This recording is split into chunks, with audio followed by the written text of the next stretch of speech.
just don't feel the same.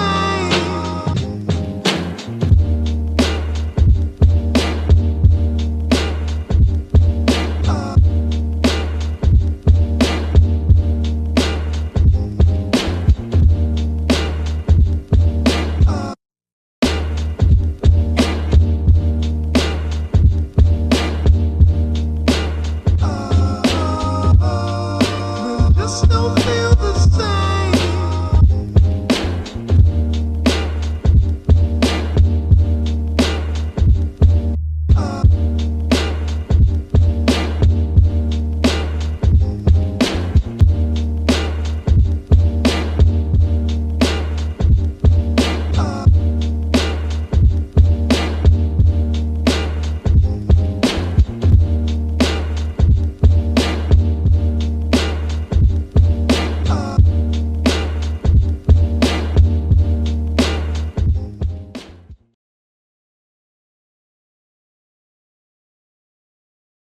Here we are, folks. Episode 5 of Coming Up Comic.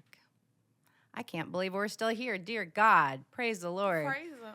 It's a special day because we've got the very talented Serena Monay in the house. Hello, everyone. How y'all doing? This is too fun already. We got a lot to talk about. We sure do. So let's start with, how long have you been doing comedy for? I'm about to hit 6 years. 6 years. Okay. 6 beautiful years. Wow. I actually started while I was still active duty. We were out to sea. One thing about being in the Navy, when you're out to sea for more than 63 days, or it could be 67, they have an event. You know, they might have like a picnic outside. This year we had a talent show. And honey, I decided to go up there and do some jokes. Okay, I went on up there, I did some jokes, honey, and the military police dragged me up off the stage. I said, I'm good. I'm good. I told too much good truth, honey. They got me up out of there. I got a future in this, honey. And so that was in 2015. And I got out in 2016, and I just went full charge Ever ahead since. comedy, yeah. So 7 years. Now, let's backtrack to that glorious day when we first met. Do you remember? I do remember.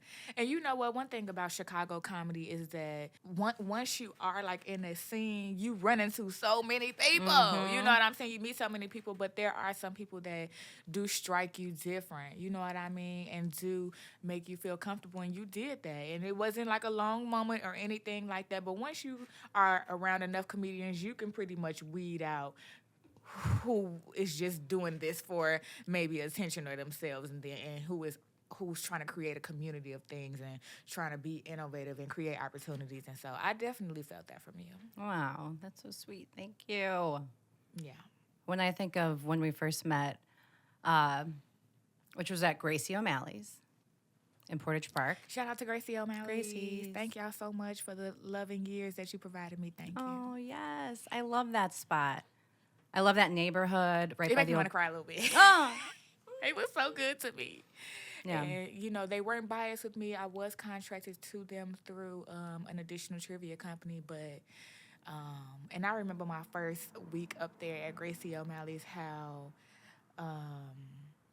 kind of shocked that I was the talent that they picked, but I really was able to fairly show them what I'm working with, and they loved me for who I was. And I built a small clientele there, and I appreciate Gracie O'Malley's. I remember when I first started, I was only getting half off my meals, and then by like month 2, I was eating and drinking for free. They like, we just love you, you know, so working my way up is my specialty.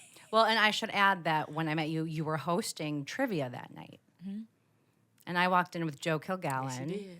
And he had some friends he ran into there, and it was... Joe makes me want to piss my pants. Jesus, he makes me want to have an overactive bladder because he makes me nervous, man. Hey, Joe. Joe, he was here. He sat in that seat. Did he? He was my first guest. I want to smell it. I want to smell the seat. I want to smell it. Joe, I want to smell your booty a little bit. I don't know. After the show. Okay. $5. Okay. Got it. But yeah, walked in with Joe, hung out, we met, and it was cool because you were one of the first comedians I had ever met who had a business card.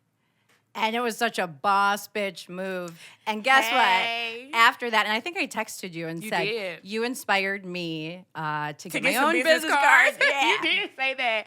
Shout out to Staples. I created my own little business cards and just got them printed, you know, the real comedian way, as affordable as possible. So. Classy broad. Yes. Take me back to when you were born. Where were you born? How'd you grow up? What was the family life like? I was born at Cook County Hospital. I'm sure under some type of government assisted insurance. I grew up technically like without my father. He would pop in every now and then. I knew who he was. I knew his name. I knew my other siblings, but he never made the connection for everybody. He never said, this is really my baby. You know, for a while, he was worried about the paternity of things. And, you know, in hindsight, I think it was just a mechanism of fear, a fear mechanism, because I'm his little twin. You know, I'm his little twin. Well, last week, he got in touch with my mother and said that he is ready to do right by me and move forward and want us to get on the right page. And so actually last night, we had dinner, my mom, my dad's wife, my mom's husband, and everybody just came together on the fact of Serena, and it really, really was an emotional night for me. But, you know, I'm so anticipated moving forward with this little Band-Aid on my heart, you know. I think that girls always want their dad. You know, it's just a thing. And now I'm just getting to experience that. And even just being able to experience it for a week, I feel like a better bitch. Yeah. You know, I feel Wow. like I can potentially be a better companion. I feel like I could be a better sister, aunt. You know, I just feel better. You know, I feel less rejected. I feel redeemed. And so thanks, Dad, for filling my cup back up. And having the courage to push past those thoughts of I may not accept you, or I may not be happy with you, or may try to seek revenge on you emotionally, but I'm not that type of girl, and I thank you for having the courage to do that, Dad. So, Wow. My mom has always been a good mom. I have a great mom. She's a doctor. We need some tissue. I'm sorry. We need a tissue. And cut. No, we make room for that. This is time to pack a bowl. We're going. Wow. I have a great do mom. you don't have any siblings, or do you have siblings? I have a lot. I have Okay. one brother on my mom's side and 9 brothers and sisters on my dad's side. Wow. It is so funny because, like, in these years, I have been trying to find my dad and connect with my siblings. And a year ago, I found one of my twin brothers. He has a twin.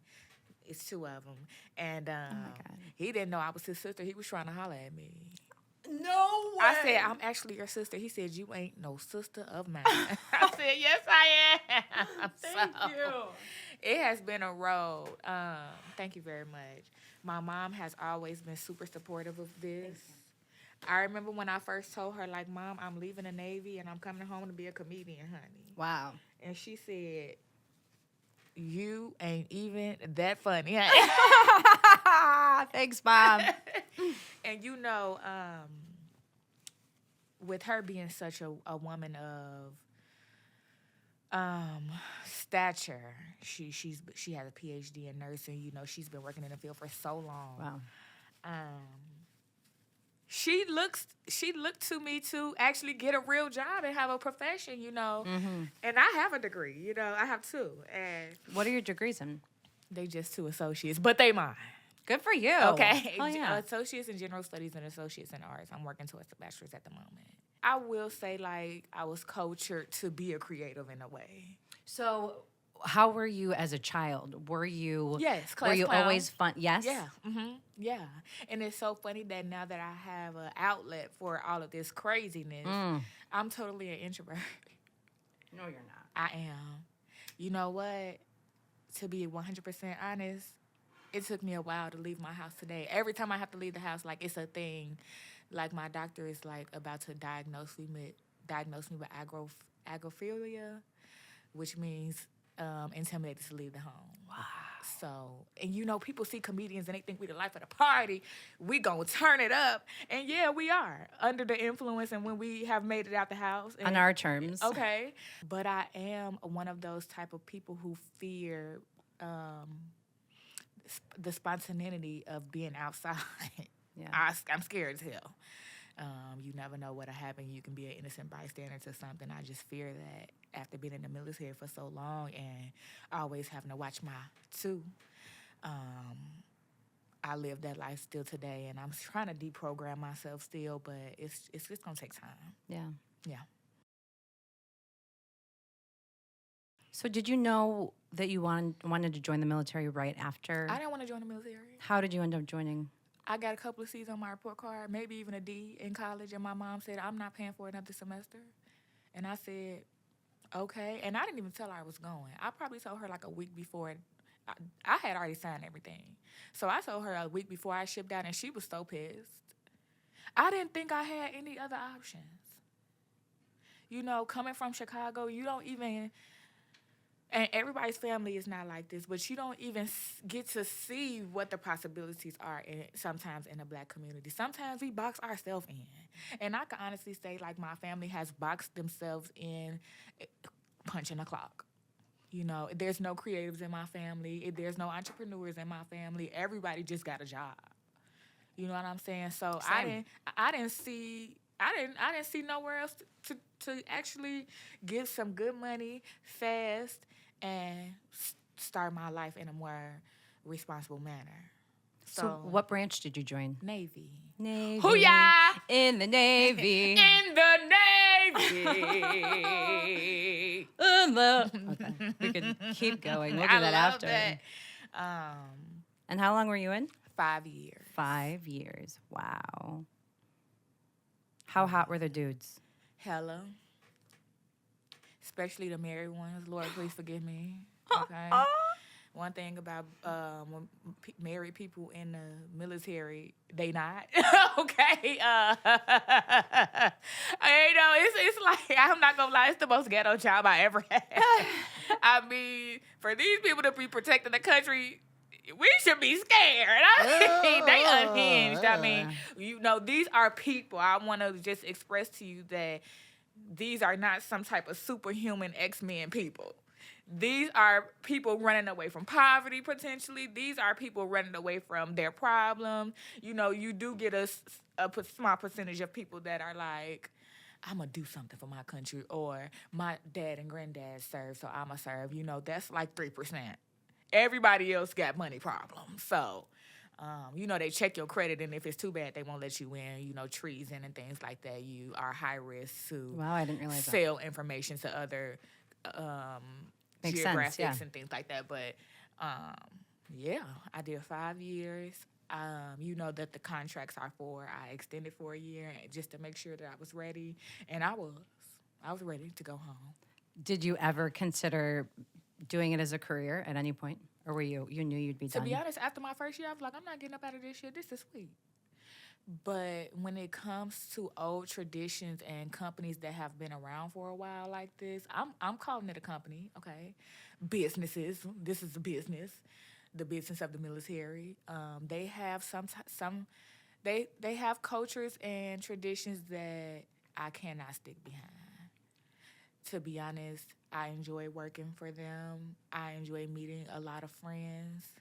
It really teaches you how to move forward in hard places. It really makes a man out of you, even if you're a girl, you know. But when it comes to things like hazing, I've been through a lot of hazing. And just those old-time traditional things that have carried on from a couple of years after slavery, and you could just see how fucking crazy the shit is. It's, I can't get behind that. You mentioned when we started that comedy show that you popped in on while you were in the Navy. And so from that moment on, did you know that you were going hell to? Yeah. Wow. Because to be honest, even though the military police was mad, everybody else was laughing. And I was coming, and without me even, because I was in Virginia at this point, and without me even experiencing Chicago comedy, I went in like a Chicago comedian. Wow. Subconsciously. Not even knowing what it was like, I went in and roasted everybody in there. We got Seaman so-and-so over here. I want to let y'all know she walk around in her panties and she look like a praying mantis. And so, just going in and saying what I really feel and what everybody want to say. Wow. Chief over here, we all know you too damn fat to be here, but we still love you, And I tore it up like that, baby. They dragged me up off that stage. How long were you on for? 3 minutes. Wow. It was a killer 3 And you minute set. killed. So, Wow. I don't even know what made me do that. But you knew. You killed, and you had that adrenaline rush, and you knew. Tell me about the 7 years that you spent in the Chicago comedy scene. Tell me about your journey and take me to today. We know you had a killer first set when you were in the Navy. You come to Chicago, you come back home, you're ready to hit the ground running. Tell me about it. I started at Bartenders with Leon Rogers, and I was all right. Of course, not polished, especially in a city like this of comedy gold. To be honest, the start was great. I met so many good people, but with like in my second year, that's when I started having trouble, not getting paid, and one of the comedians put his hands down my pants. I filed a police report. Everybody started hating me. Everybody started hating me. Trying to say I'm like anti-black and stuff like that. And no, I'm anti-wrong. And I've already told this specific comedian not to touch me at a prior situation. And everybody tried to make me feel like I was wrong for it. And I lost a lot of bookings. Not gonna lie.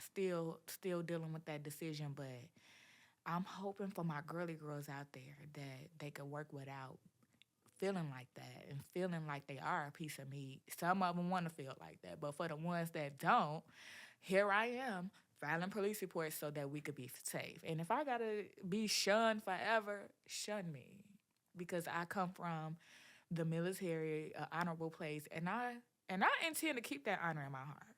The hurt I want to let go, but the honor is special to me, and so I intend to be honorable until I'm gone. I intend to do the right thing no matter how hard it is. I don't care. I got to sleep with myself at night. And I am noticing that when I don't do things right, I will not sleep. Even if I did do the right thing and I felt like I could have changed one thing, I'm going to be up. And so I keep that honor in my heart, and I take it serious. And I wouldn't be able to sleep with myself at night if I let this man do it to somebody else. Yeah. So I would say that happened at about 3 years in, and I took a break for 7 months. Okay. I started taking out of town gigs, which was very, very in my mind. I'm thinking that I'm really kind of running from the city, but that's when I started to really work. That's when I started to see no offense, but some of these Chicago, how do I say it, tidbits and attitudes that I have picked up from the scene are not compatible with the rest of the world. Everybody don't like to go to shows and be and sit in the front, and I gotta say something to them. Everybody not like that, and so unlearning that, it was much easier than unlearning the military. But unlearn that. Nowadays, ever since that third year, I get up there and it's about my jokes, unless somebody want to cut up, and then I have a little bit on reserve for you. But I get up there and do my jokes. And you know what? I had to be taught that lesson twice, because last year, this is recent, last year I had a friend, when we was in college, she went and got her ass done by some drag queens. Shit was crazy. You know what I mean? I was going to Paul Quinn College in Dallas, Texas, the alma mater of my stepfather at the time. And she didn't let these damn lady boys pump her up in the ass with some shit that probably ain't supposed to be in your body, honey. And I drove her ass home and back to the dorms, and I remember that Of course, she's like got her knees on the ground and she's turned backwards because she can't sit on her ass. You're not supposed to sit on it. And the ass was jiggling so much, it was like two turkey legs jumping, and it was just the ass was just clapping. The shit was big as hell. I was like, damn. And she was at the show, and I told the story, and she almost stopped being my friend. Oh no. Stick to your material. Yeah. This is your career. This is your life. Stick to your material because everybody ain't here for that. And so, lesson learned twice about sticking to my material. People want to hear about me. Mm-hmm. I don't need to talk about nobody else. Yeah. Wow. That's interesting that in comedy you learn by first making the mistakes a lot of times. Tell me about how the trivia portion, when did you start doing that? I started that in 2020. The trivia portion really made my singing strong. The trivia portion made my singing so strong. It made my public speaking more clear. When you constantly reading stuff to people, you know, I did take a lot of I've taken a lot of classes to help my comedy, public speaking, stage presence classes, all type of speech classes. You know, they even teach you how to get the people going. You know, people want to know, why do you take your ponytail off? Because sometimes I be looking too good, and that's a thing. That's a thing when you entertaining people. Sometimes people judge you by how you look, especially if they with a male counterpart. So to be more marketable, I am bald head on stage. You know what I mean? To level with the people, not to be a big ass goofy or, you know, I think a lot of the comedians, when they see me do things like that, a roll, ponytail off, they think that it's not, they classify it as it's not material. I've been hearing that a lot lately. It's not material. You just a goofy gimmick. Oh, that's been a big word to me in the past year. You're a gimmick. But I do that to show the people that I'm them.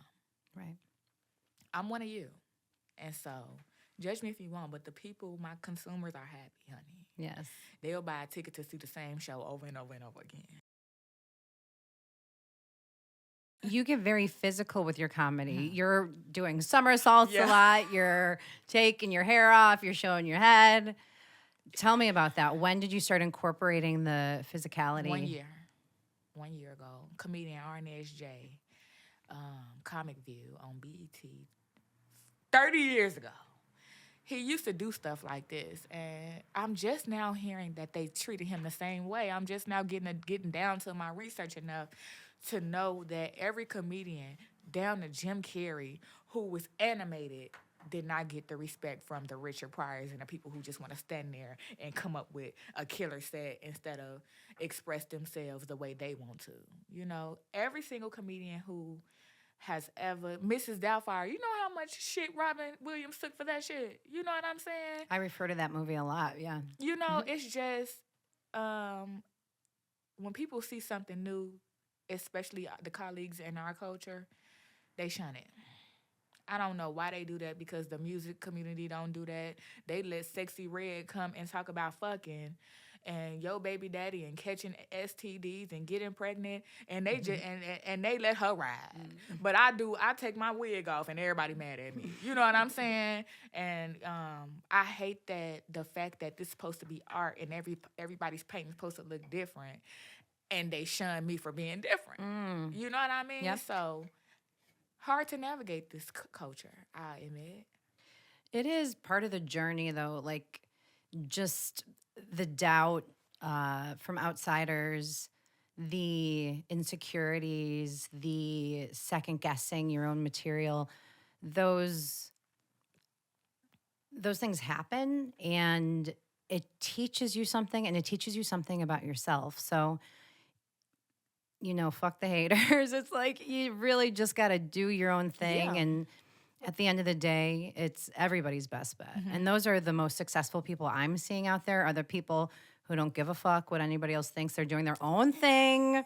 They're not talking shit about other people. And that's really where it's at. And that's what you're doing. So, And you know, that does kind of limit me to opportunities by being such a second guessing everything type of person and being an introvert secretly. Um, but I get what I'm supposed to have. Yeah. And I'm focused on what I do have and the people who do love me. I will say, Kelly, it's even a lot of people like in your inner circle who think I'm crazy. You know what I mean? But it take people like you to really dig into the story behind why people are the way that they are. You know what I mean? And I thank you for that. That means so much. This is for you, Kelly. Thank you. Cheers. I want to talk a little bit about the Aunt Viv. Do the Aunt Viv Tell me on about them, the Aunt Viv. on them. Do the Aunt Viv on them. A Viv on them. Do the Aunt Viv is my ode to the Fresh Prince of Bel-Air. When I made the song, at the end of the song, you'll hear me say, Uncle Phil, the only daddy I know. Because at that time, I had not got back in contact with my father. And this is a true testament of art. I just want to go over some of the lyrics with you. Okay? Talk to me. Ooh, I'm musty. The back of my feet, they crusty. If that's not real life, do you know how hard it is to keep all that white shit off the back of your feet? That takes consistent work, okay? And I want the people to know that for all them girls that got them smooth back of the feet, I know how much work it takes, and I want to do that. I want to say things like that. And I got a lot of love to give. Bank account just got out the negative. Come on, come on. You know, it's a true testament of where I am in my life. It's art. It is art to me. I wrote that specifically about where I was at the moment. You know, right before that, I did a single called One Headlight. It's the same thing. One headlight on the car. Okay? I'll go over some of the lyrics for One Headlight. All the lights on in the dash. I came to shake this ass. Come on! I know everybody know. I talk about having trash all over the floor. You know what I mean? Everybody know how women take care of their cars. You know, it's toe down, you know. And so I wanted to make a song for the girls who understand how intimidated it is to keep your car in perfect condition like a guy, you know. And so One Headlight is like my first like little baby. Because it took me so long to get that damn headlight fixed. And I wanted to create some art about it. I take being an artist so serious. Like, everything is art to me. You know how they say, like, everything is content? I don't do that. You know what I'm saying? I don't like recording myself in front of. Because most times I look like a young man. But I put my face on for Kelly today. And so I write these songs. You know who Lil Duval is? You ever heard this song? I'm living my best life. Ain't going back and forth with you, nigga. Living my best life. What about you? You ever heard that? That is one of the first, because Richard Pryor actually has a single that nobody know about, and I found out about it today doing some little research. But that's like one of the first songs to go like platinum for a comedian. You know? I don't want to get in my car and sing songs all day about fucking. Because to be honest, I ain't fucking. I ain't getting none. These men know I'm crazy when they meet me. You know? And you know, as comedians, we don't get that much play from guys who not secure. They think we gonna talk about them and, you know, be mean to them and things like that. And they can't take the fact that we in the limelight. You know, that's how it is. Ask Tiana Taylor, okay? So I art. Whatever is bothering me, I'm gonna write something about it. And sometimes it might not come out as comedy. Some of the artists in the city feel like I'm a better composer than the people who've been doing music in the city for a while. Unbelievable, because it's just really coming from my struggle. Do you believe in manifesting? Are you a manifester? Me too. Sometimes I catch myself doubting even a manifest girl. I'm all over the place. Just this journey has been so unbelievable that to manifest anything further, preposterous. Because it's already fire now. Oh, just got the chill. Yeah, preposterous. So it is. Can't even picture what could be next for me. Honestly. Well, that's a great segue into what is next for you, which is the big move.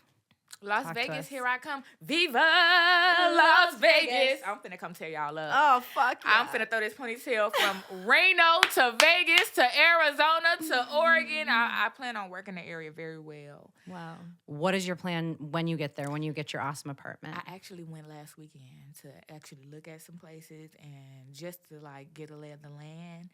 I went to Fremont Street to check out the street performers because I anticipate on street performing once a week. And I didn't see anything like what I want to bring. I don't know if you saw my grandma character, but her name is Auntie Wanda, and I want to bring that to Fremont Street. I actually saw a police station like in the vicinity of it, and I went in and applied for a street performer license, and they gave it to me that day. So, Congratulations. I was able to do something. Cheers to that. To move forward. Shout out to Happy Neighbors. Hey. Oh, hey neighbor. Hey, Sorry. neighbor. That's 2 E's. Hey, neighbor. Cheers. Cheers. And so, Fremont Street is my favorite spot in Vegas. same. Hell It's better yeah. than the Strip. That's awesome. Yeah, so, I like you that know- old school feel. Oh, girl, I'm not afraid to be a one-on-one with the people, and as that character, it's much easier. Is that narcissistic in a way?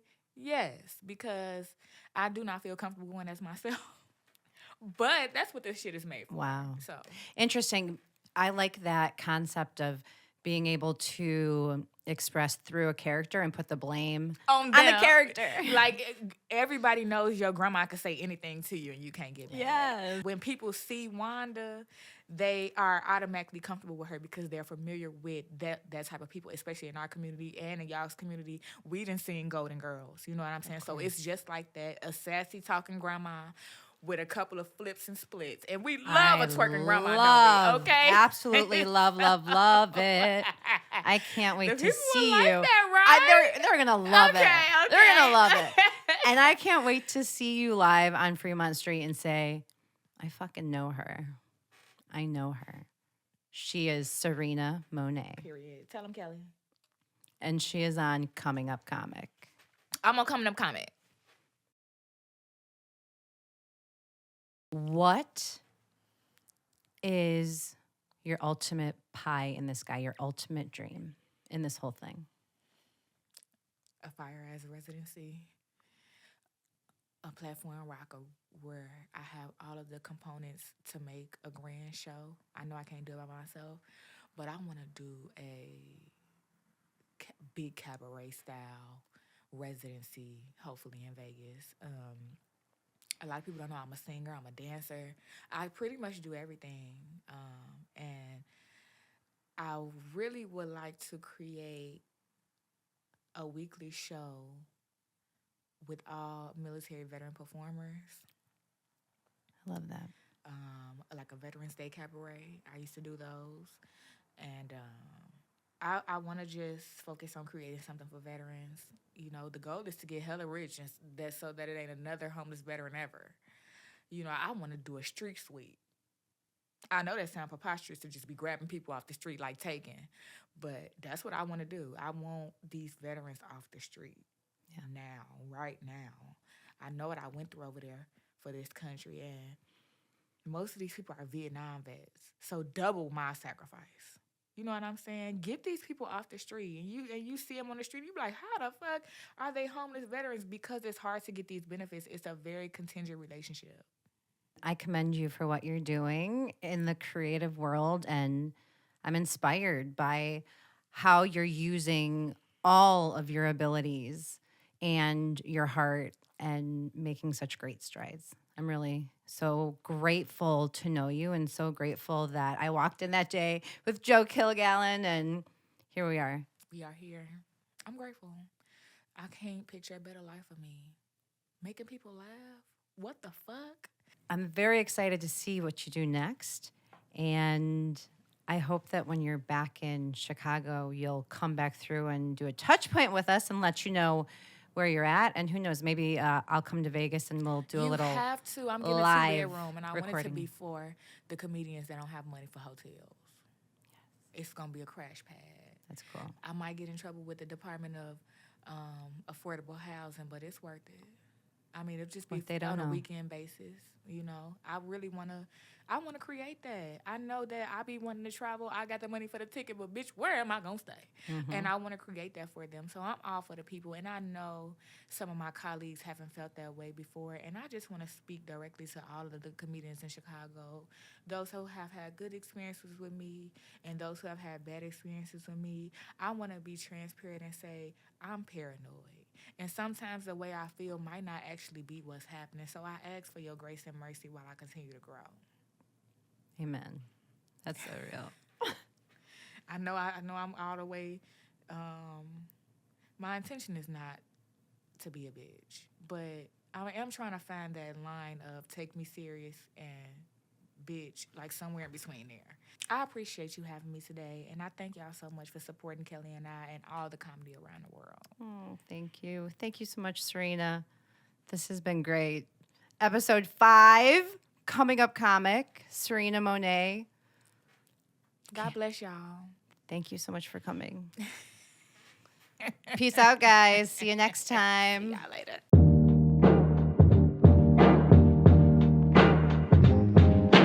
But just don't feel the same.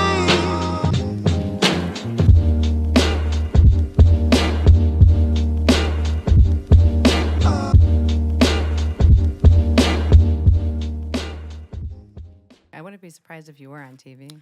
I was. Were you? Jay Leno has a new game show out, and he does like, I'ma call it typecast, to where he'll hire a regular person and then like a witty person. I got added to the witty list. We filmed it in Los Angeles. The show is called You Bet Your Life with Jay Leno. I'm on season 2. And in the description box, it'll say Cat Lady, because that's who I am. I'm a cat lady. I love cats. Nice.